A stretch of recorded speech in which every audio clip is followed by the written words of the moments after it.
வாழ்க்கை, என்னுடைய வரலாறு. இதை நான் ஒருமித்த குரலில் நான் ஒலிக்க விரும்புகிறேன். என்னுடைய வாழ்க்கை இன்றைக்கு பயணம் பண்ணி கொண்டிருக்கிறேன். இல்லை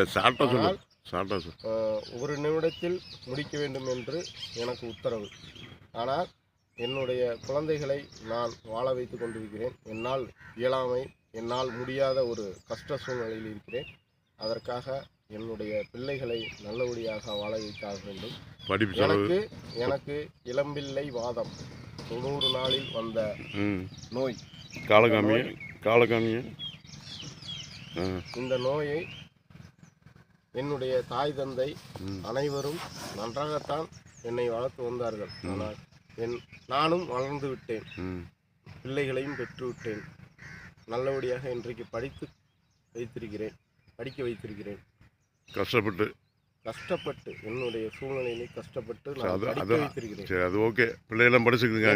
என்னுடைய பிள்ளைகளுக்கு ஒரு வேலை வாய்ப்பின்மையை உருவாக்கி நீங்கள் இந்த அன்னை தெரசா ட்ரஸ்ட் மூலியமாக நல்ல வேலை வாய்ப்பை கொடுக்க வேண்டும் என்று கேட்டுக்கொள்கிறேன்.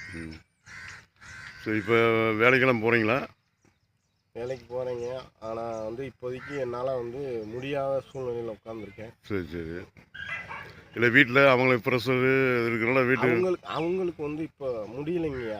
முடியாமல் வீட்டில் தான் இருக்காங்க. நான் ஒரு ஆள் தான் இப்போ கஷ்டம். 2 பேரும் போனோம். சரி. இப்போ முடியல. அவங்க பிள்ளைங்க வேற படிச்சுக்கிட்டு இருக்காங்க. இல்லை இப்போ வேலையெல்லாம் இருக்குங்களா? குடும்பத்தை சமாளிக்கிற அளவுக்கு வேலை இருக்கா? வேலைக்குங்கய்யா இன்னைக்கு போக முடியாத சூழ்நிலையில் உட்காந்துருக்கீங்கய்யா. ஓகே. சரி, இந்த மாதிரி ஒரு சூழ்நிலையில் இருக்குது. முடிஞ்ச அளவுக்கு இந்த இது மூலியமாக எனக்கு ஏதாவது கிடைச்சதுன்னா நான் ஒரு நல்ல என்னுடைய பிள்ளைகள் மூலியமாக நான் வாழக்கூடிய இல்லை அது ஒன்றும் பிரச்சனை இல்லை. இப்போ நம்ம நண்பர்கள் இப்போ வீடியோ போட்டு விட்றோம். நண்பர்கள் மூலிமா என்ன ஹெல்ப் பண்ணணுமோ அந்த ஹெல்ப்பை நம்ம பண்ணலாம். ஓகேங்களா? நன்றிங்க. ஓகே.